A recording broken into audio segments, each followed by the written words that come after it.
Assalamu alaikum.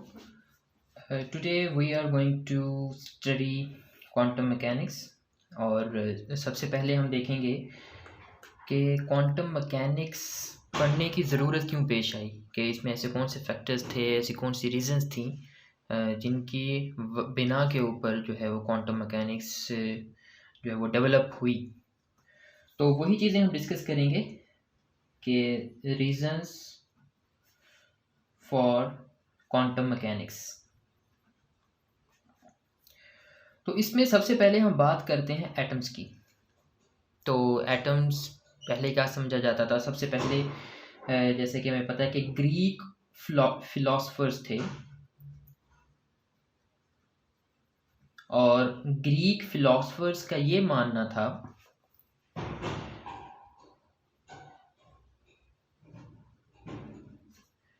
इन्होंने सबसे पहले जो है वो नेचर ऑफ मैटर के बारे में बताया था।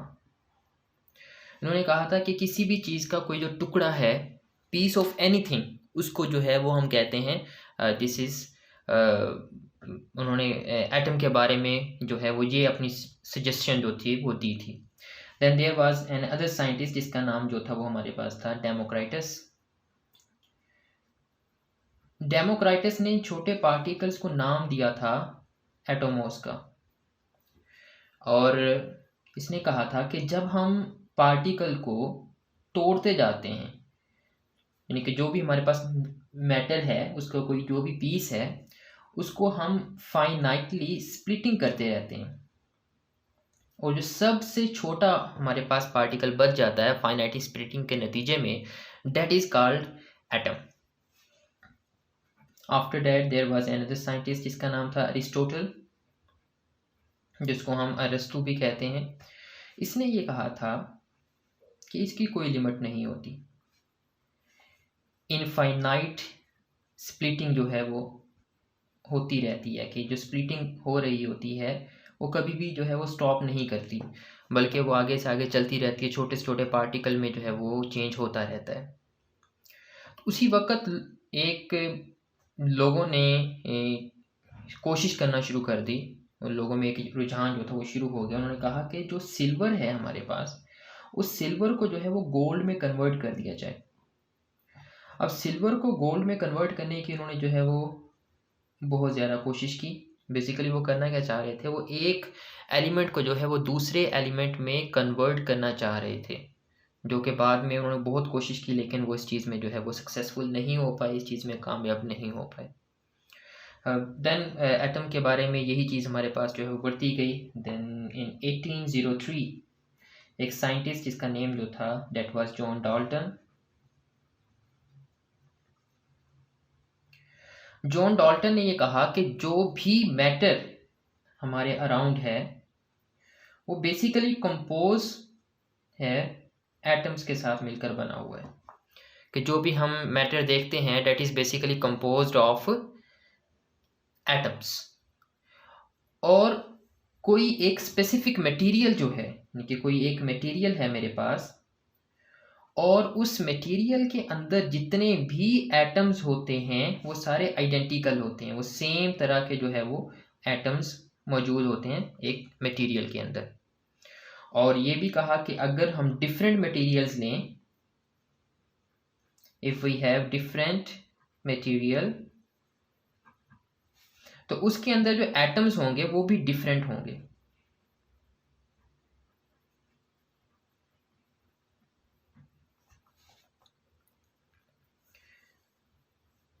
और उसने ये कहा कि जो भी हम देखते हैं, कोई मटेरियल देखते हैं, या फिर फॉर एग्जांपल H2O देख लें या फिर हम HCl देख लें, तो ये जो भी जो पार्टिकल हमारे पास बनते हैं, जो भी यहाँ पे सॉल्यूशन बना हुआ है, वाटर बना हुआ है, बेसिकली ये डिफरेंट रेशियोज़ के साथ मिलकर बनते हैं, ये एटम्स की डिफरेंट रेशियोज़ के साथ मिलकर बनते हैं। जैसे कि वाटर के अंदर जो थे वो 2 हाइड्रोजन के एटम्स मौजूद थे और एक ऑक्सीजन का एटम मौजूद था, तो ये 2:1 है।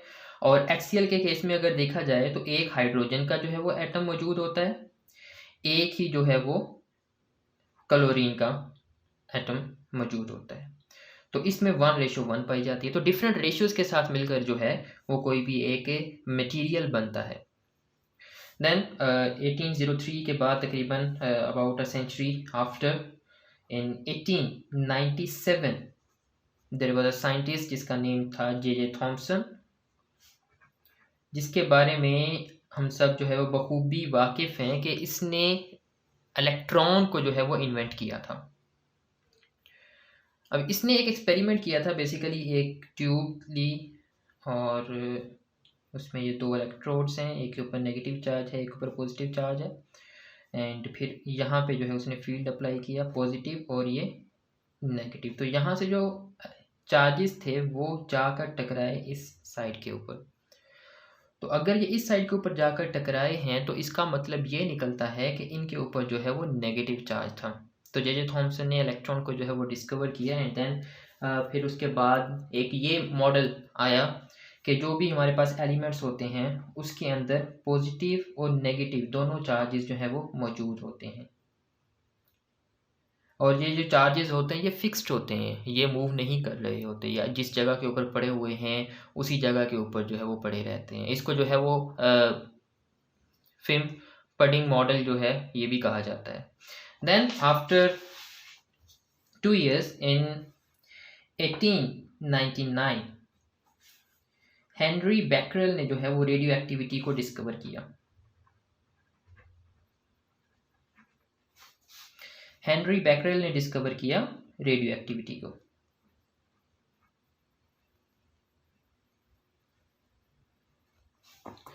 तो इसने जब रेडियो एक्टिविटी को डिस्कवर किया तो कोई एक रेडियो एक्टिव एलिमेंट लिया, फॉर एग्जांपल यहाँ पे कोई रेडियो एक्टिव एलिमेंट था, और यहाँ से जो रेज निकली उसके आगे उसने जो है यहाँ पे फील्ड को अप्लाई कर दिया, यहाँ पे पॉजिटिव फील्ड अप्लाई कर दी, यहाँ पे नेगेटिव फील्ड अप्लाई कर दी, आगे उसने एक स्क्रीन रख दी। अब जो यहाँ से रेडिएशंस निकलेंगी, जो जिनके ऊपर नेगेटिव चार्ज था वो पॉजिटिव की तरफ डिफ्लेक्ट हो गई, वो यहाँ पर आकर टकराएं। जिनके ऊपर पॉजिटिव चार्ज था कुछ रेडिएशन जो थी वो यहाँ पर टकराएं, और कुछ रेडिएशंस ऐसी थी जो कि बिल्कुल सीधा निकल गई। तो इससे ये पता चला कि किसी एक एलिमेंट में रेडियो एक्टिविटी के केस में जो रेडिएशंस निकली वो सिर्फ पॉजिटिव या नेगेटिव नहीं थी, बल्कि उसके ऊपर पॉजिटिव चार्ज भी वाली भी कुछ थी, कुछ नेगेटिव वाली भी थी, और कुछ ऐसी भी थी जिनके ऊपर कोई चार्ज नहीं था। लेकिन इनको जो है वो हम कहते हैं कि बीटा रेज हैं। ये वाली जो थी these were alpha rays and these were gamma raise.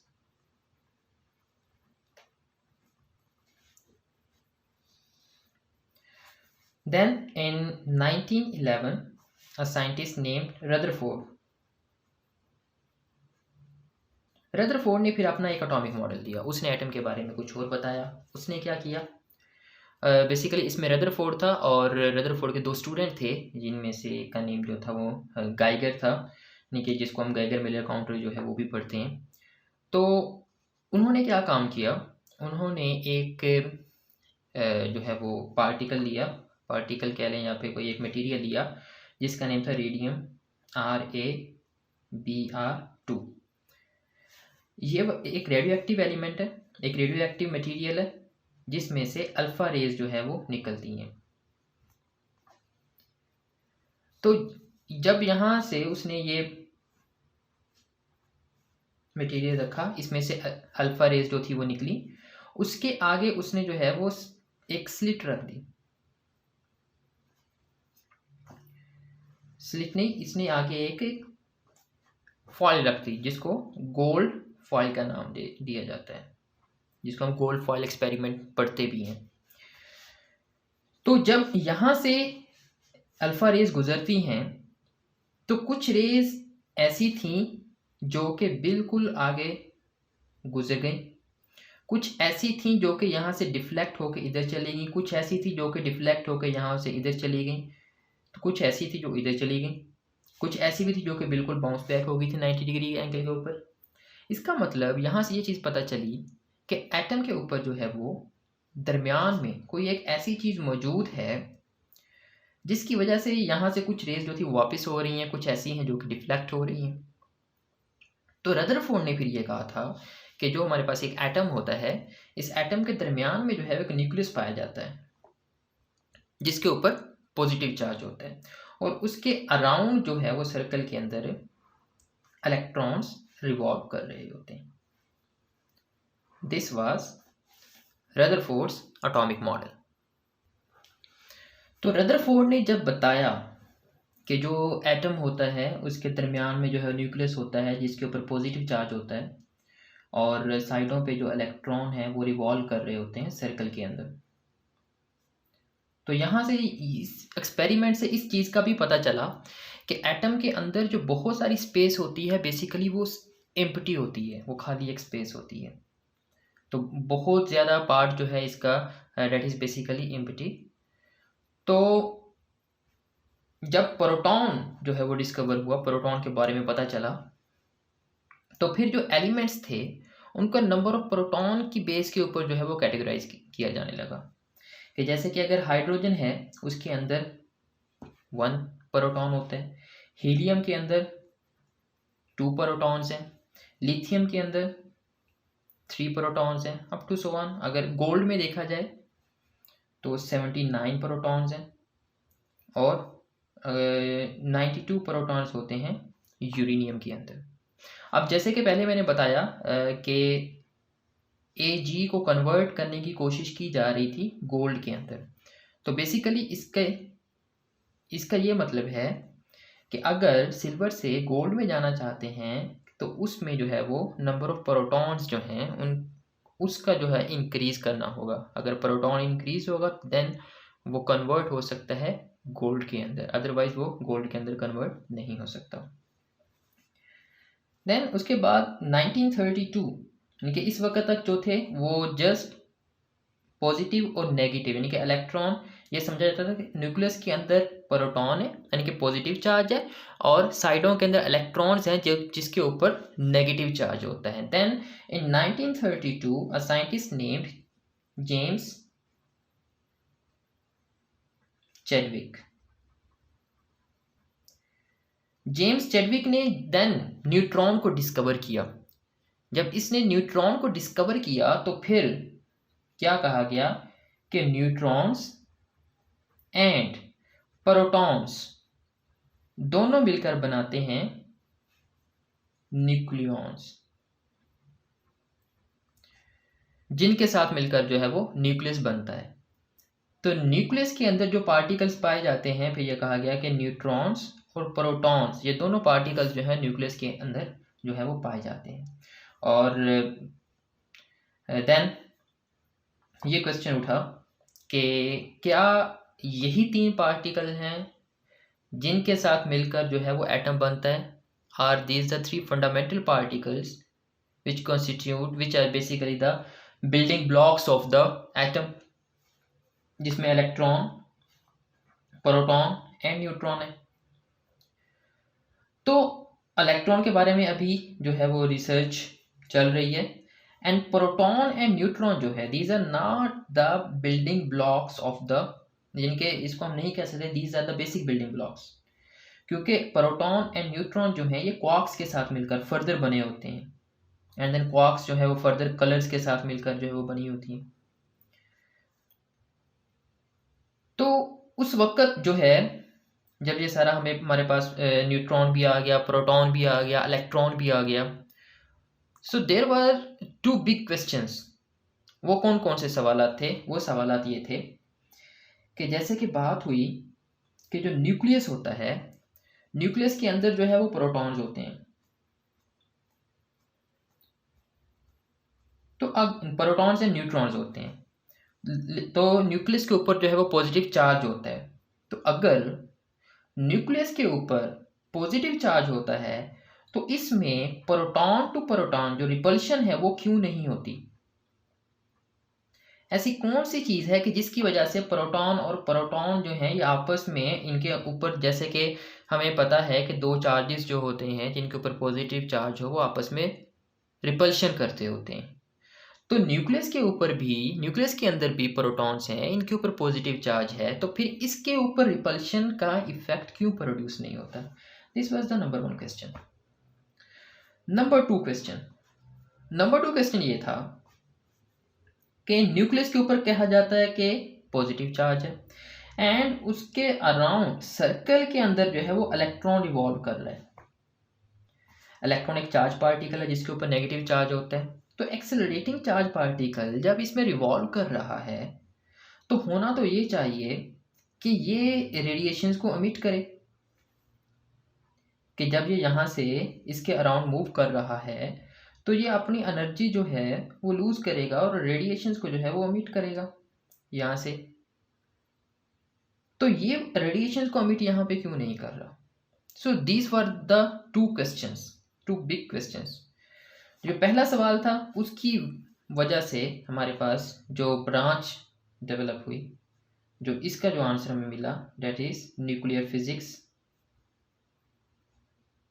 And the second one, this was explained by quantum mechanics.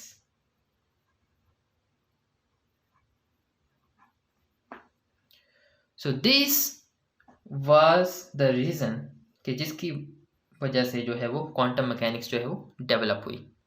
अब इसमें हमारे पास न्यूक्लियर फिजिक्स को तो हम डील नहीं कर रहे, तो हम देखेंगे क्वांटम मैकेनिक्स को। तो क्वांटम मैकेनिक्स में इसके स्टार्ट में पहले जो है वो इसकी हिस्ट्री में हम चलते हैं। तो पहले ये था कि मैटर एंड वेव्स, ये इन दोनों चीज़ों को अलग समझा जाता था, इन दोनों चीज़ों को जो है वो डिफरेंट समझा जाता था। जैसे कि 1801 के अंदर थॉमस यंग एक साइंटिस्ट था जिसने डबल स्लिट एक्सपेरिमेंट किया था।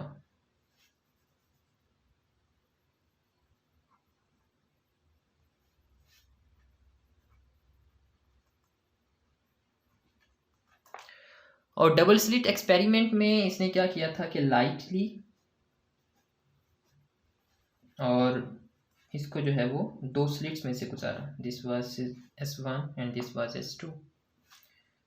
देन ये FSC के अंदर जो है हम डिटेल के अंदर पढ़ चुके हैं कि ये हमारे पास रिजल्ट जो है वो कुछ इस तरह से आता है और जिस जगह पे ये हमारे पास जो है मैक्सिमा पॉइंट होता है तो ये हमें उसका जो है वो रिजल्ट मिलता है।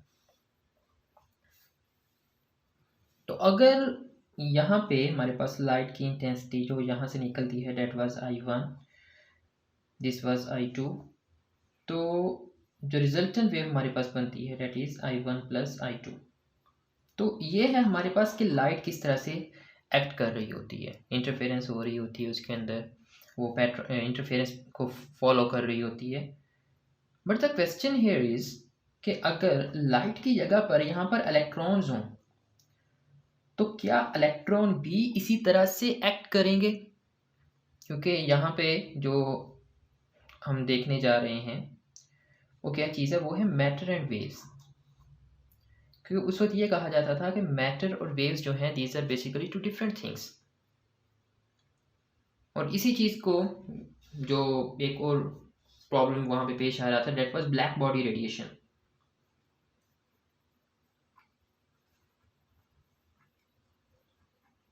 ब्लैक बॉडी रेडिएशन के बारे में हम पहले पढ़ चुके हैं हमने अपने कोर्स के अंदर कि इसकी जो कर्व होती है वो बेसिकली हमारे पास कुछ इस तरह से होती है। Here is wavelength and here is the intensity. तो ये भी हम देख चुके हैं कि दो तरह के हमारे पास वेन्स फार्मूला था, रेले जीन्स फार्मूला था कि एक हमारे पास लो वेवलेंथ के लिए और एक जो है वो हाई वेवलेंथ के लिए जो है वो डेट वाज सूटेबल। देन इस चीज़ को जो है वो सॉल्व किया था मैक्स प्लैंक्स ने इसका जो है एक फार्मूला दिया था that was in accordance with the experimental results. तो उसने क्या किया, उसने जो एनर्जी जो थी उसको कंसीडर किया था इन the form of different mods, और हर मॉड जो था डेट वाज वो इस चीज़ को फॉलो करता था h nu over exponential raise to the power h nu over k beta t -1।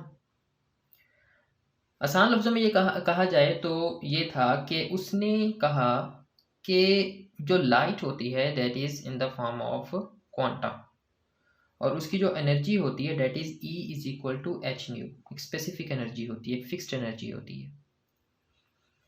तो उसने जो है वो मैक्स प्लैंक ने इस बेस के ऊपर जो है इसको डिस्क्राइब किया, यानी कि उसने कहा कि लाइट इज बेसिकली क्वांटा।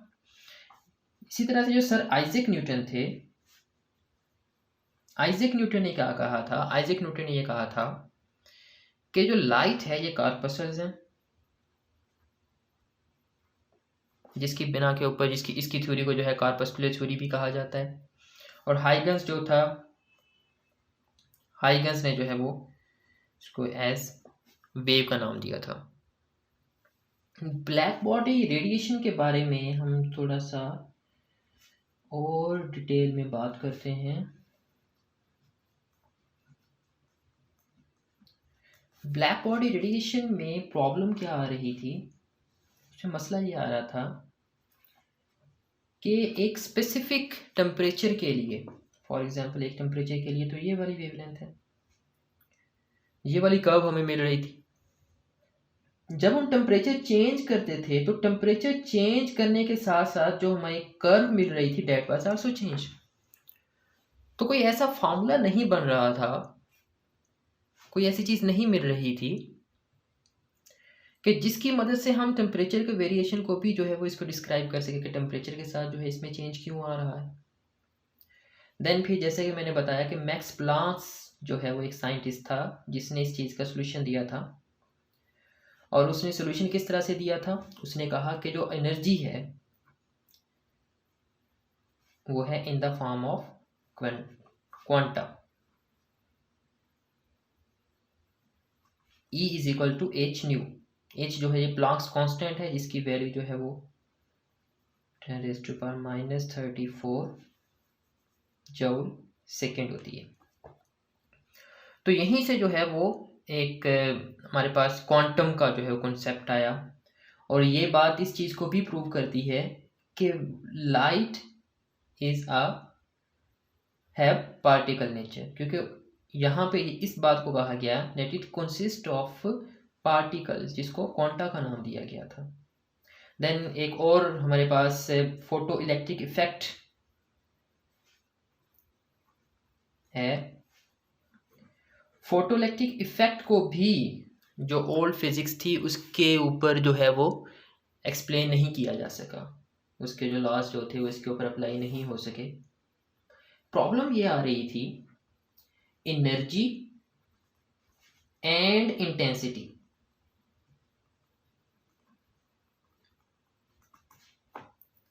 इसमें मसला ये आ रहा था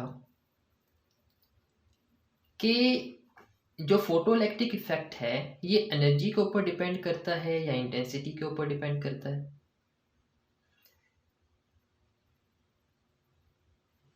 तो इसमें जो है इसको फिर एक्सप्लेन किया गया बाद में on the basis of quantum mechanics. और इसमें यह कहा गया कि एनर्जी जो होती है that is in the form of quanta, E is equal to H nu. और अगर फोटो इलेक्ट्रिक इफेक्ट जो प्रोड्यूस करना है उसके लिए एक मिनिमम एनर्जी चाहिए, एक मिनिमम फ्रीक्वेंसी चाहिए जिसको हम थ्रेशोल्ड फ्रीक्वेंसी का नाम देते हैं। न्यू यहाँ पर जो है वो फ्रीक्वेंसी को डिनोट कर रहा है। अब फ्रीक्वेंसी और जो इंटेंसिटी है these are basically two different things. अब इंटेंसिटी जो है जैसे कि यहाँ पे एनर्जी जो थी उसको कम या ज़्यादा करने से फोटो इलेक्ट्रिक इफेक्ट पे असर पड़ रहा था, लेकिन इंटेंसिटी का जो है इसके ऊपर कोई इफेक्ट नहीं पड़ता। वो किस तरह से नहीं पड़ता? वो ये है, एक तो पहली बात तो ये है कि फोटो इलेक्ट्रिक इफेक्ट के लिए एक सर्टन जो है वो एनर्जी चाहिए, एक सर्टन फ्रीक्वेंसी चाहिए जिसको हम थ्रेशोल्ड फ्रीक्वेंसी का नाम देते हैं। अब अगर उतनी फ्रीक्वेंसी होगी लाइट की, वेव की, तो फिर ही जो है वो फोटो इलेक्ट्रिक इफेक्ट वहाँ पर प्रोड्यूस हो सकता है, नहीं तो फोटो इलेक्ट्रिक इफेक्ट जो है वो प्रोड्यूस नहीं हो सकता। और इंटेंसिटी जो है जितनी मर्जी बढ़ाते जाएं उसका जो है इस चीज़ के ऊपर कोई इफेक्ट नहीं पड़ता। अब फॉर एग्जांपल कि हम लाइट उसको दे रहे हैं कि उसको थ्रीशोल्ड फ्रीक्वेंसी उसकी जो है वो अगर हम 5 कह दें, उसकी थ्रीशोल्ड फ्रीक्वेंसी जो थी डेट वाज 5 इलेक्ट्रॉन वोल्ट जो है उसको एनर्जी चाहिए for the emission of electron. तो अगर हमारे पास कोई लाइट के 2 बल्ब हैं, एक बल्ब था जिसकी एनर्जी जो थी वो 4 थी, उसकी वजह से फोटो इलेक्ट्रिक इफेक्ट प्रोड्यूस नहीं हो रहा, फिर हमने एक और बल्ब ले गए, 2 बल्ब हो गए, यानी कि अब इंटेंसिटी जो है वो इंक्रीज हो चुकी है, लेकिन वो दूसरे वाला बल्ब जो था वो भी हमारे पास 4 की एनर्जी का था, तो उसकी वजह से कोई फोटो इलेक्ट्रिक इफेक्ट प्रोड्यूस नहीं होगा। इसके मुकाबले में कोई हम जो है कोई छोटा बल्ब ले आए जिसकी जो थी वो एनर्जी जो थी, जिसकी थ्रेशोल्ड फ्रीक्वेंसी जो थी वो ज़्यादा थी, जो कि हमें रिक्वायर्ड थी, भले उसकी इंटेंसिटी कम है लेकिन उसकी वजह से जो है फोटो इलेक्ट्रिक इफेक्ट प्रोड्यूस हो जाएगा। तो इंटेंसिटी के ऊपर जो है फोटो इलेक्ट्रिक इफेक्ट डिपेंड नहीं करता, ये डिपेंड करता है एनर्जी के ऊपर, ये डिपेंड करता है थ्रेशोल्ड फ्रीक्वेंसी के ऊपर, कि there is a threshold frequency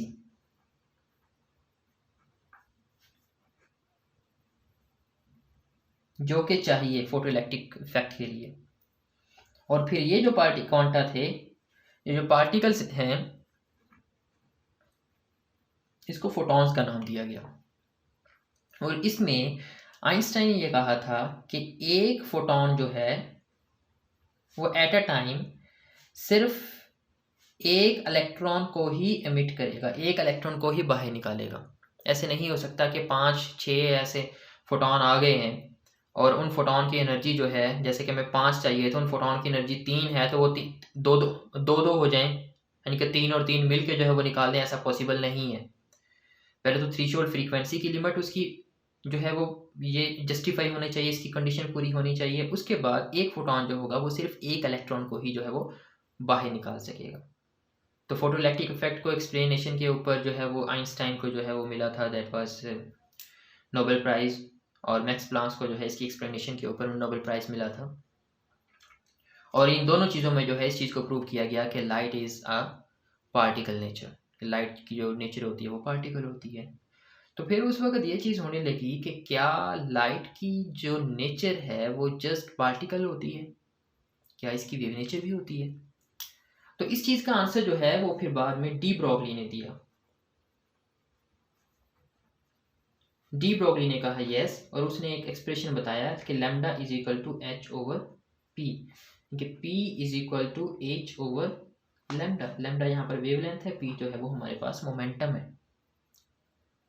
तो जो इस केस में हमारे पास मोमेंटम था उसको रिप्रेजेंट किया जाता है P is equal to h bar के साथ। के यहाँ पर जो है that is wave number which is equal to 2 pi over lambda. 2 pi एक साइकिल के लिए, लैम्डा जो है उसकी वेवलेंथ हो जाएगी।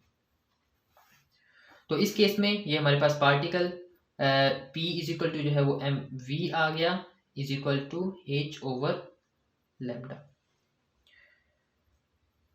तो इसमें डी ब्रॉगली ने बड़ी खूबसूरती के साथ जो है वो लिंक किया वेवलेंथ को और मोमेंटम को। देन उसके बाद जो है नेक्स्ट हम देखते हैं कि सेम प्रॉब्लम को किसी क्लासिकल मैकेनिक्स किस तरह से डील कर रही होती है और क्वांटम मैकेनिक्स जो है वो किस तरह से डील कर रही होती है। पहले हम बात करते हैं क्लासिकल मैकेनिक्स की।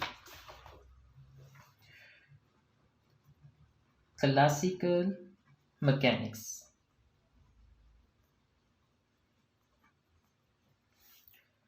क्लासिकल मैकेनिक्स के अंदर मैं ये कहता हूँ कि मेरे पास कोई एक बॉडी थी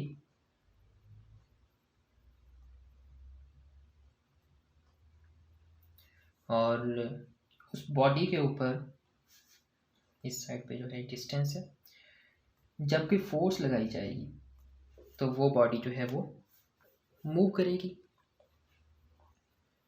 अब जो फोर्स है that is the function of X and time. X यहाँ पे डिस्टेंस हो जाएगा, टी यहाँ पे टाइम हो जाएगा। जो फोर्स हमारे पास है उसका फॉर्मूला हम जानते हैं कि F इज इक्वल टू होता है ma। अब ma को किस तरह से लिखा जा सकता है? a हमारे पास यहाँ पर एक्सेलरेशन है। फॉर एग्जांपल अगर हमारे पास डिस्टेंस जो था या डिस्प्लेसमेंट जो था डेट वाज x, तो इसका derivative with respect to time जो है वो हमारे पास होता है वेलोसिटी के इक्वल। और अगर हम वेलोसिटी का डेरिवेटिव ले लें विद रिस्पेक्ट टू टाइम, जो कि होगा d/dt इंटू dx/dt, ये होता है एक्सेलरेशन के इक्वल। तो एक्सेलरेशन हमारे पास बन जाएगा d²x/dt²।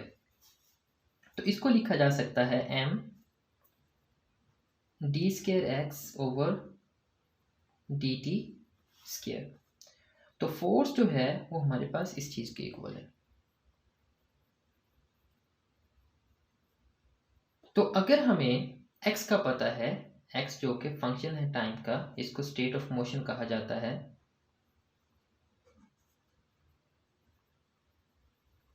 क्योंकि ये हमें स्टेट ऑफ मोशन के बारे में बताता है। किस तरह से? फॉर एग्जांपल जब टाइम जो था वो 0 सेकेंड था, तो उस वक्त इसने कितना डिस्प्लेसमेंट ट्रेवल किया था? That was 0। एंड जब हमारे पास टाइम चेंज हुआ, यानी कि dx/dt that was equal to velocity, जिसको हम नाम देते हैं, and dv/dt is equal to, जो कि हम एक्सेलरेशन का नाम दें। तो इसका मतलब अगर हमें स्टेट ऑफ मोशन का पता है, x का पता है, तो उसकी मदद से हम वेलोसिटी भी कैलकुलेट कर सकते हैं, एक्सेलरेशन भी कैलकुलेट कर सकते हैं। इनके सारे कंपोनेंट, सारे पैरामीटर्स जो है वो हम कैलकुलेट कर सकते हैं on the basis of the state of motion, अगर हमें स्टेट ऑफ मोशन के बारे में पता है।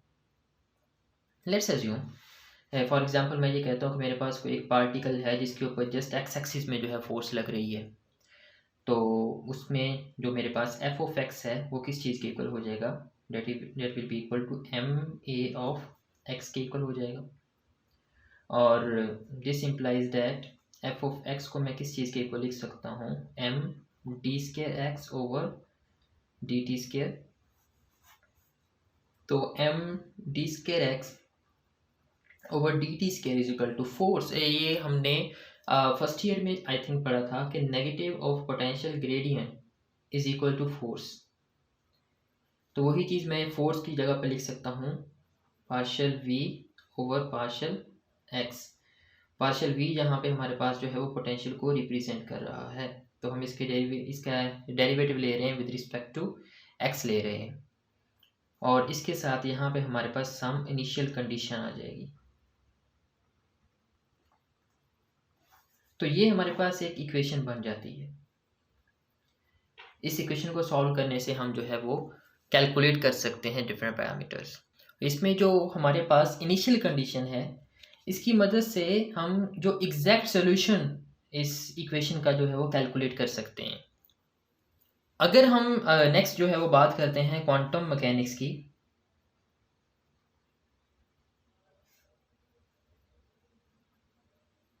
तो क्वांटम मैकेनिक्स में जो हम फंक्शन लेते हैं उसको हम कहते हैं साई x/t, और इसको कहा जाता है वेव फंक्शन, क्योंकि ये हमारे पास जो फंक्शन होता है ये एज ए वेव की प्रॉपर्टी जो है वो रखता है, उसके तौर पर जो है वो एक्ट करता है। और क्वांटम पार्टिकल की जितनी भी इंफॉर्मेशन होती है वो इस फंक्शन के अंदर जो है वो स्टोर होती है, यानी कि इसकी मदद से हम उसकी सारी इंफॉर्मेशन जो है वो ड्राइव कर सकते हैं, सारी इंफॉर्मेशन जो है वो हासिल कर सकते हैं। ये this is the function of X and time. अब ये वाली जो इक्वेशन है जो कि हमने ऊपर देखी क्लासिकल मैकेनिक्स के केस में, ये वही इक्वेशन है कि F = m में, जो कि Newton second law of motion है। जब हम इस इक्वेशन को सॉल्व करते हैं तो इस इक्वेशन को सॉल्व करने के बाद जो हमें आंसर मिलता है दैट इज x(t). तो हमें आंसर मिलता है x(t), यानी कि उस जो हमारे पास फंक्शन है उसकी स्टेट का जो है हमें पता चलता है। तो जब हमें इस चीज़ का पता चल जाता है तो हम इससे बाकी सारे पैरामीटर्स जो है वो कैलकुलेट कर लेते हैं, जो कि हमारे लिए इंतहाई ईजी हो जाता है। तो इसी तरह से अगर हमारे पास ये वेव फंक्शन होता है क्वांटम मैकेनिक्स के अंदर, इसके अंदर सारी की सारी इंफॉर्मेशन हमारे पास मौजूद है क्वांटम पार्टिकल की, तो ऐसी कौन सी इक्वेशन है कि जिसको सॉल्व करने के बाद हम ये वेव फंक्शन जो है वो हासिल कर सकते हैं? तो वो इक्वेशन जिसको सॉल्व करने के बाद हम ये वेव फंक्शन को हासिल करते हैं उसको हम कहते हैं Schrodinger equation.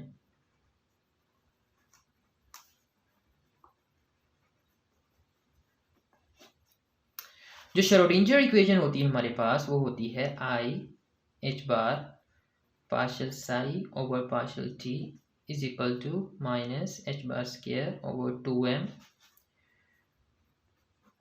Over partial X square plus v of psi. अब ये वाली जो हमारे पास श्रोडिंजर्स इक्वेशन है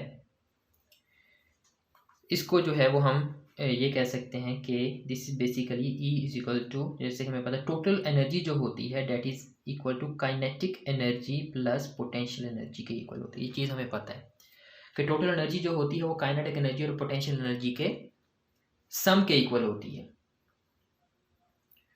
तो इस इक्वेशन को ड्राइव जो है वो हम आगे जाकर करेंगे कि किस तरह से ये श्रोडिंजर्स इक्वेशन ड्राइव होती है, लेकिन फॉर द मोमेंट आप ये समझ लें कि ये वाला जो हमारे पास पार्ट है this is basically the kinetic energy and this is our potential energy and this is our total energy.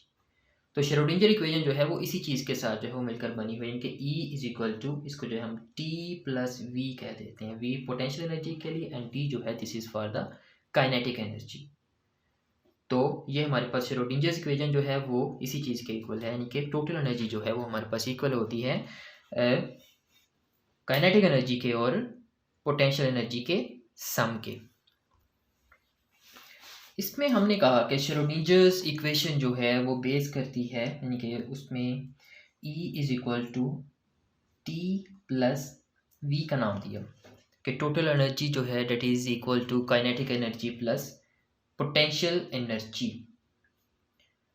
तो एनर्जी के बारे में हम एक लॉ पढ़ते होते हैं कि एनर्जी को ना तो हम क्रिएट कर सकते हैं ना ही डिस्ट्रॉय कर सकते हैं, but it can be converted from one form to another. तो law of conservation of energy जो है वो यहाँ पे हम देखते हैं कि अप्लाई होता है कि नहीं होता। कंजर्वेशन ऑफ एनर्जी, तो law of conservation of energy के लिहाज से फिर क्या होना चाहिए वो हम इसमें चेंज देखते हैं कि D E over D T is equal to D T over D T plus ये किस चीज़ के इक्वल आना चाहिए, ये हमारे पास ज़ीरो के इक्वल आना चाहिए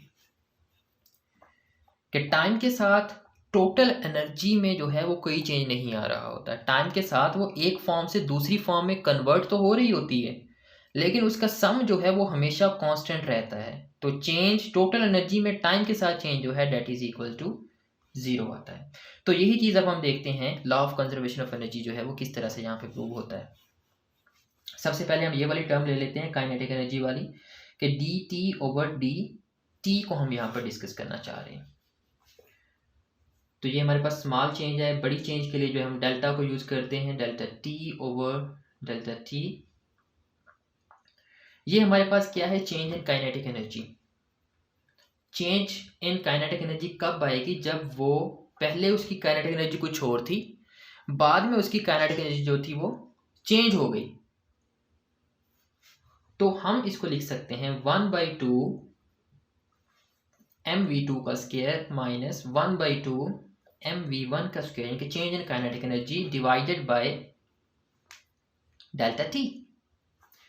इसको जो है वो मैं सेपरेट करके लिख लेता हूँ 1/2 m, इसमें से मैं ले लेता हूँ कॉमन, v2 का स्क्वायर माइनस v1 का स्क्वायर ओवर डेल्टा t। अब ये वाला हमारे पास एक फार्मूला बन रहा है A square minus B square किस चीज़ के इक्वल होता है, a plus B into A minus B के।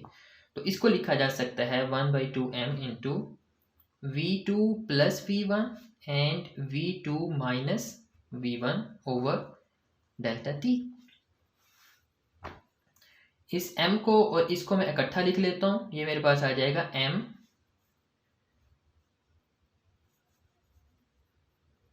और इसको भी v1 plus V2 divided by 2, यानी कि इन सारी चीज़ों को जो है वो मैंने इकट्ठा लिख दिया। अब बाकी V2 minus V1 over delta T, इसको मैंने एक साथ लिख लिया। अब V1 plus V2 divided by 2 ये किस चीज़ के इक्वल होता है? ये तो हमारे पास एवरेज वेलोसिटी के इक्वल होता है, तो इसको मैं लिख सकता हूँ V एवरेज।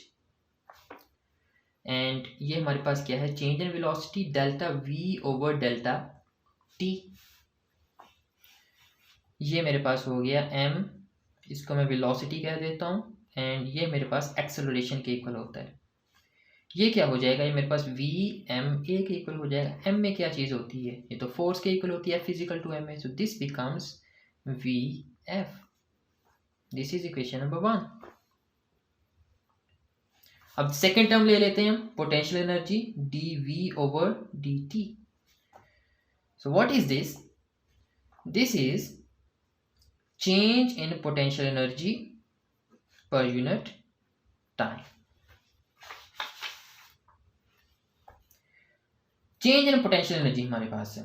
इसकी एग्जांपल हम एक छोटी सी ले लेते हैं कि जब स्प्रिंग, पोटेंशियल एनर्जी होती क्या है कि एक स्प्रिंग हमारे पास ये है, इसके ऊपर फोर्स लगाई, फोर्स लगाने के बाद स्प्रिंग को जो है वो कंप्रेस कर दिया, तो इसके अंदर जो है वो एक एनर्जी स्टोर हो गई इन the form of potential energy.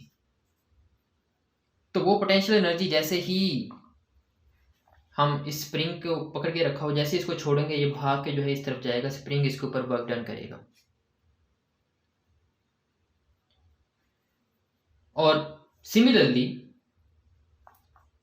ये हमारे पास कोई सरफेस है और यहाँ पे कोई बॉल पड़ी हुई है, इसको उठाकर जो है वो हम किसी एक टेबल के ऊपर जो है वो रखना चाह रहे हैं। इसको उठाकर जब रखेंगे इस टेबल के ऊपर, तो यहाँ से लेकर यहाँ तक हम जब इसको लेकर आएंगे तो इसके अंदर जो है वो पोटेंशियल एनर्जी स्टोर हो जाएगी।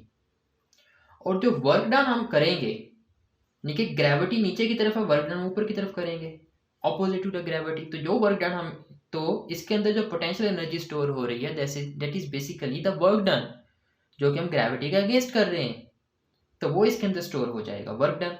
तो ये वर्क डन जो कि अगेंस्ट है, तो इसको हम जो है वो नेगेटिव वर्क डन कह सकते हैं। तो इसको हम लिख सकते हैं minus W over delta T। Work done किस चीज के इक्वल होता है? When a force is applied on a body and body covers some distance in the direction of force, then we say that work has been done। तो इसको हम लिख सकते हैं minus F delta X over delta T। इस चीज को अलग से लिख लेते हैं, तो ये हमारे पास क्या बन जाएगा? Minus F V। This is equation number 2। So this was our equation number 1, this is our equation number 2। इसको जब हम पुट करते हैं हमारी मेन इक्वेशन के अंदर जो कि ये वाली थी, तो ये हमारे पास क्या बन जाएगा? ये बन जाएगा dE over dt is equal to 0। तो change in energy with time is equal to 0। So यहां से हमें किस चीज का पता चला? इस चीज का हमें पता चला कि जो हमारे पास श्रोडिंजर्स इक्वेशन है, जिसको हमने कहा जो कि बेस कर रही है एनर्जी के ऊपर, this is more comprehensive as compare to कि जो हम क्लासिकल मैकेनिक्स के अंदर बात करते हैं F फिजिकल टू M में। क्लासिकल मैकेनिक्स के अंदर जो हमारे पास इक्वेशन बनी थी वो बेस कर रही थी F फिजिकल टू M के ऊपर, लेकिन जो श्रोडिंजर्स इक्वेशन जो हमारे पास है that is based upon the total energy, that is based upon the law of conservation of energy.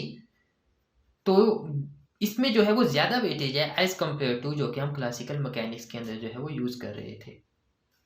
So this is Schrödinger's equation which is based upon the law of conservation of energy, जिसमें हमने देखा कि total energy जो है that is equal to sum of kinetic energy and potential energy.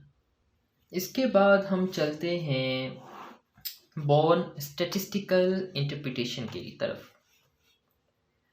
उसमें हम सबसे पहले देखते हैं क्लासिकल पार्टिकल को फिर से, कि कोई क्लासिकल और जो क्वांटम है इन दोनों को जो हम रिलेट करेंगे। सबसे पहले हम कहते हैं कोई एक पार्टिकल लिया मैंने, यहाँ पे कोई क्लासिकल पार्टिकल था, एंड देन यहाँ पे मेरे पास 2 स्लिट्स हैं। अब पार्टिकल जाता है यहाँ पे, जो स्क्रीन के ऊपर मेरे पास बनती है वेव फॉर्म, वो कुछ इस तरह से बनती है। दिस इज I1 इसकी इंटेंसिटी जो है वो मेरे पास I2 है। तो इनकी जो टोटल इंटेंसिटी होगी मेरे पास डेट विल बी I।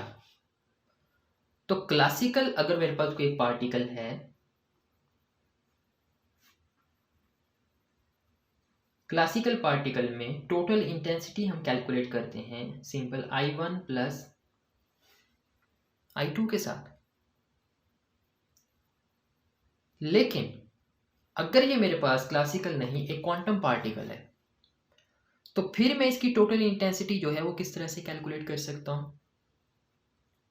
मैं एज्यूम करता हूं कि ये मेरे पास एक क्वांटम पार्टिकल था और क्वांटम पार्टिकल में जो मेरे पास इंटेंसिटी यहाँ पर आती है वो मेरे पास वेव फंक्शन आता है psi1। इस जगह के ऊपर जो मेरे पास इंटेंसिटी मिलती है उसको मैं कहता हूँ psi2। और जो साई हमारे पास जो वेव फंक्शन होता है बेसिकली ये हमारे पास एक कॉम्प्लेक्स फंक्शन होता है जिसमें रियल एंड इमेजिनरी दोनों पार्ट्स जो है वो मौजूद होते हैं। तो psi1 जो है इसको मैं कह सकता हूँ कि psi1 इज इक्वल टू इसका एम्पलीट्यूड एंड इसका ऑसिलेटिंग फंक्शन एटा अल्फा 1। अब यहाँ पर जो मेरे पास एक्सपोनेंशियल पार्ट आया है ये किस चीज़ को रिप्रेजेंट कर रहा है, ये इसकी ऑसिलेशन को रिप्रेजेंट कर रहा है। ये होता किस चीज़ के इक्वल है, ये हमें पता है कि एक्सपोनेंशियल एटा एक्स जो है वो बेसिकली इक्वल होता है cause of x plus iota sign of x के इक्वल होता है। तो ये इसका रियल पार्ट होता है और ये इसका जो है ये इमेजिनरी पार्ट होता है। तो ये एक ऑसिलेटिंग फंक्शन जो है ये इसको रिप्रेजेंट कर रहा है। तो ये इसकी मैग्नीट्यूड हो जाएगी और ये इसका जो है हमारे पास है ऑसिलेटिंग फंक्शन आ जाएगा। तो सिमिलरली psi2 जो है इसको मैं लिख सकता हूँ कि psi2 is equal to mod value psi2 exponential eta alpha 2।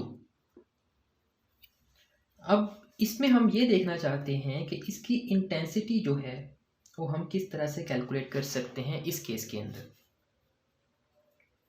तो इसको कैलकुलेट करने से पहले हम देखते हैं एम्पलीट्यूड क्या होता है और इसका क्या रिलेशन होता है। मैं एज्यूम करता हूँ कि मेरे पास कोई एक वेव है और उसका फंक्शन जो है that is equal to F of X is equal to ए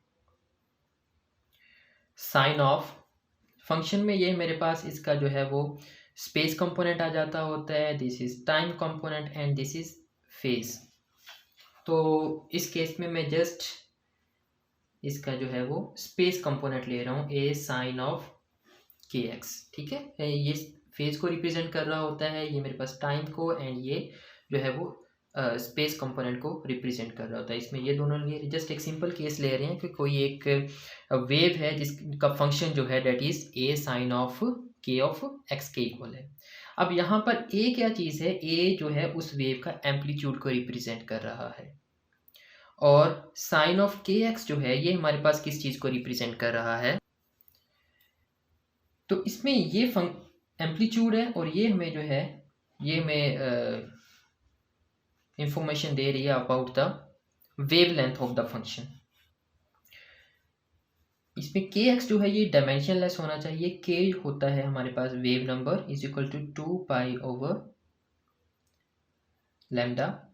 तो इसके यूनिट जो है वो 1 पर मीटर आ जाएंगे, इसके मीटर आ जाएंगे। तो ओवरऑल जो है ये एक डायमेंशनलेस जो है वो हमारे पास के एक्स हो जाएगा।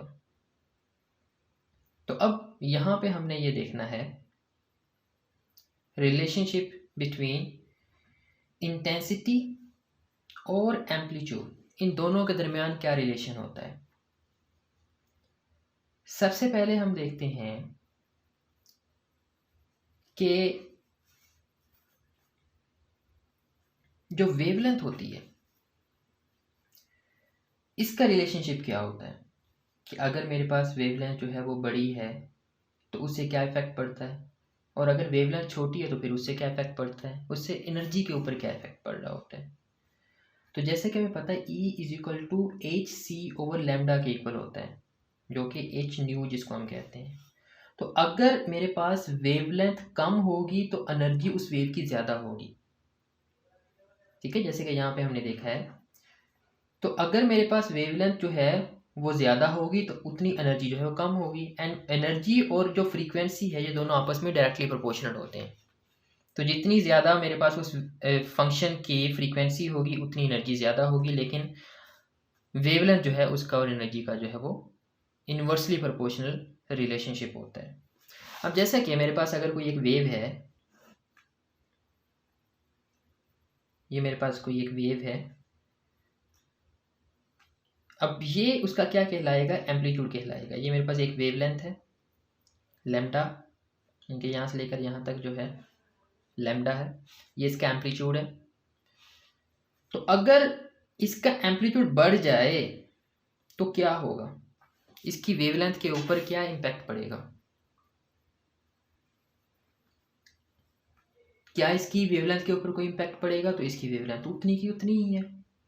तो एम्पलीट्यूड बढ़ने से फिर क्या होगा, जब इसका एम्पलीट्यूड बढ़ जाएगा तो इसकी इंटेंसिटी जो है वो बढ़ जाएगी। तो अगर वेव का एम्पलीट्यूड बढ़ रहा है, वेव के एम्पलीट्यूड के बढ़ने से उसकी इंटेंसिटी जो है वो बढ़ती है। तो इंटेंसिटी जो है that is directly proportional to square of the amplitude, कि एम्पलीट्यूड जो है जितना उसका बढ़ रहा है उस जगह जो है वो स्क्वायर के जो है इंटेंसिटी इनवर्स डायरेक्टली प्रोपोर्शनल होती है। तो अब अगर हम कैलकुलेट करना चाह रहे हैं कि इसकी इंटेंसिटी वो किस चीज़ के इक्वल होगी, तो वो हम यहाँ से देख सकते हैं कि जो हमारे पास वेव फंक्शन है उसके स्क्वायर की इक्वल होगी।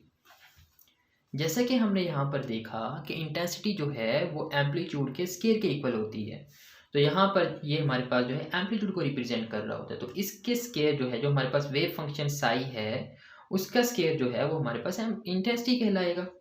इसको हम लिख सकते हैं कि साई 1 प्लस साई 2 इसका स्क्वायर जो है that is equal to intensity. इसमें काबिले गौर बात यह है कि जो हमने वेव फंक्शन लिया हुआ है हमने उसको कहा कि ये एक कॉम्प्लेक्स नंबर है, और अगर तो कोई कॉम्प्लेक्स नंबर हमारे पास ना हो तो उसकी मल्टीप्लिकेशन तो हमारे पास इजी होती है, जैसे कि वाई स्क्वायर जो है इसको मल्टीप्लाई करते हैं वाई डॉट वाई के साथ। लेकिन अगर ये मेरे पास कोई एक कॉम्प्लेक्स नंबर हो तो इसकी मल्टीप्लिकेशन जो है कुछ इस तरह से होती है, Y conjugate multiply by Y. तो सेम इसी तरह से हम जो है अब देखते हैं आगे कि इंटेंसिटी को क्या कहा था हमने, इंटेंसिटी को कहा कि ये वेव फंक्शन साई जो है इसके स्क्वायर के इक्वल हो, यानी कि जो एम्पलीट्यूड है उसके स्क्वायर के, जिसको हमने कहा कि साई 1 प्लस साई 2 इसके स्क्वायर के। इसको जब हम ओपन करते हैं तो इसको लिखा जा सकता है कि psi 1 plus psi 2 multiply by इस conjugate multiply by psi 1 plus psi 2। इसको इस तरह से हम लिख सकते हैं। अब इसको मल्टीप्लाई करते हैं बारी बारी। पहले हम इसको लिख लेता हूँ कि ये मेरे पास psi 1 asterisk plus psi 2 asterisk and this is psi 1 plus psi 2। अब करते हैं मल्टीप्लाई, इसको इसके साथ मल्टीप्लाई करते हैं तो ये क्या हो जाएगा, साई 1 स्टेरिक साई 1 प्लस, अब इसको इसके साथ करते हैं, ये हो जाएगा साई 2 स्टेरिक साई 2 प्लस, अब इसको इसके साथ करते हैं, इस स्टेरिक को नेक्स्ट के साथ करते हैं तो ये मेरे पास हो जाएगा psi 1 asterisk psi 2 plus psi 2 asterisk psi 1, ये इस चीज़ के इक्वल आ जाएगा। इन दोनों को जब मल्टीप्लाई करेंगे ये हमारे पास क्या हो जाएगा, ये हो जाएगा साई 1 का square plus this will be equal to psi 2 का स्क्वायर प्लस, अब ये किस चीज़ के इक्वल आएगा। अच्छा, अगर आप याद करो कि हमने जो है वो साई 1 को क्या कहा था, this is equal to psi 1 exponential iota alpha 1, और साई 2 क्या था, साई 2 एक्सपोनेंशियल एओटा अल्फा 2 को कहा था। तो यहाँ पे साई 1 स्टेरिक किस चीज़ के इक्वल होगा, जब हम इसका कॉन्जुगेट लेते होते हैं तो एओटा के साथ जस्ट माइनस आ जाता होता है, तो साई वन स्टेरिक किसके इक्वल आ जाएगा फिर, Sai one exponential minus iota alpha one के इक्वल आ जाएगा। साई टू के साथ ये मल्टीप्लाई हो रहा है, तो साई टू की वैल्यू हमारे पास क्या है, वो है psi two exponential iota alpha two. Similarly psi two asterisk की वैल्यू क्या आ जाएगी, ये आ जाएगी psi two exponential minus iota alpha two, and then psi one की वैल्यू क्या है, psi one exponential iota alpha one के इक्वल है। तो इसको अब हम लिख सकते हैं साई वन का square plus psi two mod का स्क्वायर। नेक्स्ट हमारे पास क्या आएगा, अब यहाँ पर अगर देखा जाए तो क्या चीज़ कॉमन आ रही है, psi one Sai to, psi one Sai to, तो यहाँ से मैं साई वन साई टू को ले लेता हूँ कॉमन, बाकी पीछे क्या बचेगा, पीछे मेरे पास ये टर्म बचेगी और इधर जो है वो ये टर्म्स बचेंगी। इनमें भी फर्दर कोई चीज़ कॉमन आ रही है क्या, तो इसमें हम ले सकते हैं एओटा को कॉमन ले सकते हैं। जब एओटा को कॉमन ले लेंगे तो ये मेरे पास क्या आ जाएगा, एक्सपोनेंशियल एओटा लिया कॉमन, तो ये क्या बन जाएगा, alpha two minus alpha one.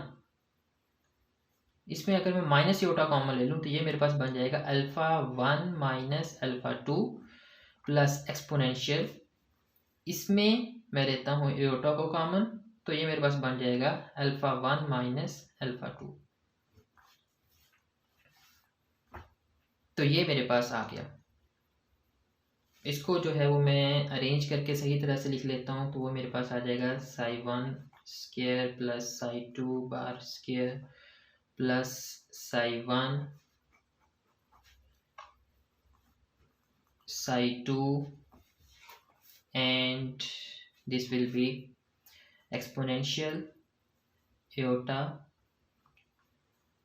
alpha 1 minus alpha 2 plus exponential minus iota alpha 1 minus alpha 2। अब यहाँ पर जो है ये सवाल आता है कि ये जो लास्ट में मैंने ब्रैकेट के अंदर चीज़ लिखी है ये किस चीज़ के इक्वल आती है, तो हमने एक चीज़ पढ़ी हुई है, वो क्या कि एक्सपोनेंशियल एओटा एक्स जो है ये किस चीज़ के इक्वल होता है, ये इक्वल होता है cos of x plus iota sine of x के इक्वल होता है। और एक्सपोनेंशियल माइनस एओटा एक्स ये किस चीज़ के इक्वल होता है, ये इक्वल होता है cos of x minus iota sine of x के इक्वल होता है। तो अगर इन दोनों को सम अप कर दिया जाए फिर क्या हो जाएगा, ये हो जाएगा exponential iota x plus exponential minus iota x, this will be equal to, ये दोनों हो जाएंगे sum, two cos of x, ये दोनों कैंसिल हो जाएंगे। अब टू को अगर इधर ले आऊँ, exponential iota x plus exponential minus iota x divided by two is equal to cos of x के इक्वल होता है। ये हमने एक फॉर्मूला जो है पढ़ा भी हुआ है। तो अब जो हम कैलकुलेट करना चाह रहे थे, यानी कि इंटेंसिटी हम कैलकुलेट कर रहे थे, I1 प्लस I2, वो किस चीज़ के इक्वल आ जाएगी, सॉरी ये हमारे पास था psi one plus psi to, इसका स्क्वायर इसके इक्वल हमने रखी हुई थी, तो ये अब किस चीज़ के इक्वल आ जाएगी ये हमने देखना है। तो जो हमने अभी देखा उसको अगर देखें तो यहाँ पर हमने क्या चीज़ देखी थी, यहाँ पर हमने बात ये की थी कि ये वाला जो I1 है इसको हमने साई वन कहा था और I2 को हमने कहा था साई टू। तो यहाँ पर भी मैं ये कहता हूँ कि ये वाला जो मैंने लिखा हुआ है I1 जो था वो साई वन के इक्वल था, I2 जो था that was equal to psi two के इक्वल। और इसमें एक और चीज़ हमने देखी थी कि इंटेंसिटी जो है that is directly proportional to square of the amplitude. तो फिर मैं इसमें एक और बात यहाँ पर कर सकता हूँ, वो क्या कर सकता हूँ, वो ये कि इंटेंसिटी I1 जो है इसको मैं इक्वल कह सकता हूँ कि साई वन के स्क्वायर के, और I2 को कह सकता हूँ this is equal to psi2 का स्केयर। तो इस चीज़ को जब मैं यहाँ पर अप्लाई करके लिखता हूँ तो यहीं पर आप अगर देखें ये मेरे पास क्या बन जाएगा, ये बन जाएगा I1 का स्केयर, ये बन जाएगा प्लस I2 का स्केयर, और ये वाली चीज़ किस चीज़ के फिर इक्वल आएगी ये हमने देखना है। अगर मैं इसको डिवाइड कर दूं 2 के साथ, मल्टीप्लाई कर दूं 2 के साथ, तो ये तो मेरे पास एक फॉर्मूला बन जाएगा, और ये फॉर्मूला किस चीज़ के इक्वल आएगा, ये मेरे पास आएगा कॉज ऑफ α1 माइनस α2 के। तो ये 2 बच गया, तो 2 लिखता हूँ पहले प्लस 2, फिर ये लिखता हूँ कॉज ऑफ α1 माइनस α2, और ये वाला जो है psi1 स्केयर किसके इक्वल था, I के, psi2 स्केयर किसके इक्वल था, I2 के इक्वल था। तो अगर ये स्केयर के बगैर हैं तो ये मेरे पास आ जाएगा square root I1 square root I2। इसको मैं रीअरेंज करके लिखता हूँ, this is equal to I1 का स्केयर प्लस I2 का square plus 2 square root I1 I2 cos of α1 minus α2। तो अब हम इसका थोड़ा सा अगर कंपैरिजन करें, ये हमने निकाली थी क्लासिकल पार्टिकल के लिए। क्लासिकल पार्टिकल के लिए हमने आंसर निकाला I1 प्लस I2, लेकिन जब यही चीज़ हम निकालते हैं क्वांटम पार्टिकल के लिए तो उसमें हमारे पास I1 और I2 तो आता है, लेकिन साथ में एक और भी फंक्शन ये आ रहा है। ये किस चीज़ को रिप्रेजेंट कर रहा है, ये उसकी ऑसिलेशंस को रिप्रेजेंट कर रहा है, ये एक ऑसिलेटरी फील्ड को रिप्रेजेंट कर रहा है। जैसे कि कॉज का हमें पता है कि इसका जो वेव फॉर्म होती है वो कुछ इस तरह से होती है। तो क्लासिकल के अंदर तो जो हमारे पास इंटेंसिटी थी वो एक कंटिन्यूस डिस्ट्रीब्यूशन आ रही थी, लेकिन क्वांटम के अंदर हमारे पास उसकी एक कंटिन्यूस डिस्ट्रीब्यूशन नहीं आती, बल्कि वो एक ऑसिलेटरी उसकी डिस्ट्रीब्यूशन आती है। वो ऑसिलेटरी डिस्ट्रीब्यूशन किस तरह से आएगी, वो ऑसिलेटरी डिस्ट्रीब्यूशन उसकी इस तरह से आ जाएगी कि जैसे ये उसका सेंटर है, तो यहाँ पे हमारे पास इस तरह से उसकी ऑसिलेटरी डिस्ट्रीब्यूशन आ जाएगी। क्लासिकल केस में हमारे पास कंटिन्यूस वैल्यू थी, लेकिन क्वांटम के केस में हमारे पास कंटिन्यूस वैल्यूज नहीं होती। यहाँ पर इसमें हमारे पास प्रोबेबिलिटी होती है कि किसी एक जगह के ऊपर उसकी प्रोबेबिलिटी मैक्सिमम होती है, दूसरी जगह के ऊपर प्रोबेबिलिटी उसकी जो है वो कम है। यानी कि यहाँ पर प्रोबेबिलिटी ज़्यादा है, यहाँ पर उसके मिलने की तकरीबन, यानी कि अगर यहाँ पे देखा जाए तो यहाँ पे 0 है, यहाँ पे उसकी प्रोबेबिलिटी कम है। तो इस तरह से जो है क्लासिकल और क्वांटम जो है, these are two different things in this aspect. So अगर हम ड्रॉ करें एक graph with psi mod square, psi mod square जो है इसको हम कहते होते हैं प्रोबेबिलिटी डेंसिटी।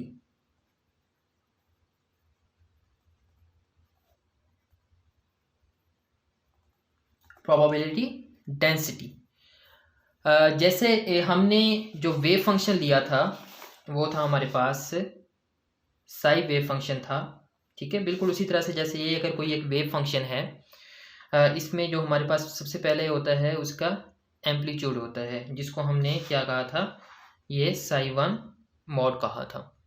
तो अगर हम इसका स्क्वायर ले लेते हैं तो वो हमारे पास बन जाती है प्रोबेबिलिटी डेंसिटी। तो जैसे कि हमें पता है डेंसिटी इज इक्वल टू जो है डेंसिटी जो है उसको अगर हम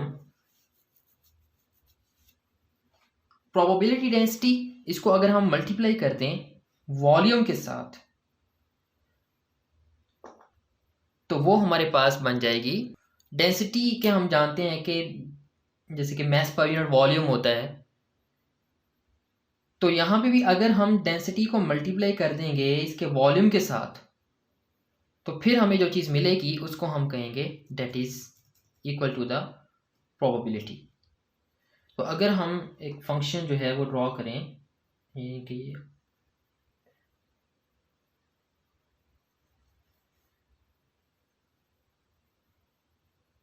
कुछ इस तरह से ग्राफ जो है जैसे कि बुक में भी दिया हुआ है, ये वाला पॉइंट जो है इसको हम कहते हैं कि दिस इज पॉइंट ए, और इसको कह दिया जाए, इसको मैं स्मॉल ए कह देता हूँ और इसको मैं कह देता हूँ स्मॉल बी। तो यहाँ पर मैं प्रोबेबिलिटी देखना चाहता हूँ कि यहाँ पर मेरे पास जो है वो प्रोबेबिलिटी किसके इक्वल है। तो यहाँ पे प्रोबेबिलिटी देखने के लिए मैं क्या करूँगा कि एरिया अंडर द कर्व जो है वो कैलकुलेट करूँगा। Area under the curve calculate करने के लिए कैसे करेंगे, फिर हम वो इसका इंटीग्रल ले लेंगे, इसको इंटीग्रेट कर देंगे ए से लेकर बी तक।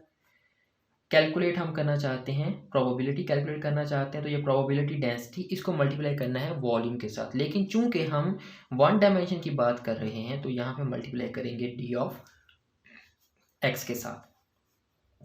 तो ये हमारे पास होगा साई जो कि हमने कहा था फंक्शन है एक्स और टी का, इसका स्क्वायर डी ऑफ एक्स। तो अगर हम इसको कैलकुलेट कर लेते हैं तो ये हमारे पास किस चीज़ के इक्वल आ जाएगा, this will be the probability of finding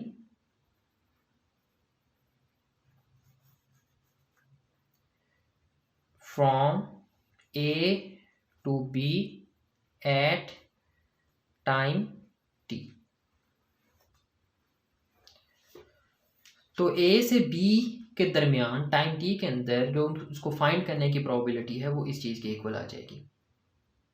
तो इस तरह से हम प्रोबेबिलिटी कैलकुलेट कर सकते हैं। अब अगर ये वाला पॉइंट जो इसको मैं बी पॉइंट कह रहा हूँ तो यहाँ पे प्रोबेबिलिटी कितनी होगी, यहाँ पे प्रोबेबिलिटी जो है that will be equal to 0। तो ये हमारे पास आ जाएगी इसकी प्रोबेबिलिटी। तो अगर जैसे कि प्रोबेबिलिटी जो है वो किसी भी सिस्टम की जो है वो मैक्सिमम हमारे पास कितनी हो सकती है, मैक्सिमम प्रोबेबिलिटी जो है वो हमारे पास 1 हो सकती है।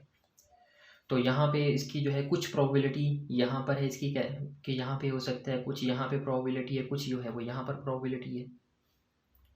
तो ये हमने बात की थी जैसे कि यहाँ पे हमने कहा कि this is from A to B. लेकिन अगर हम ये कहें कि इसी सिस्टम को हमने एक्सटेंड किया हुआ है यहाँ पे पॉजिटिव इन्फिनिटी और इधर नेगेटिव इन्फिनिटी तक, लेकिन हमने पूरी वेव ली हुई है पॉजिटिव इन्फिनिटी से लेकर नेगेटिव इन्फिनिटी से लेकर पॉजिटिव इन्फिनिटी तक।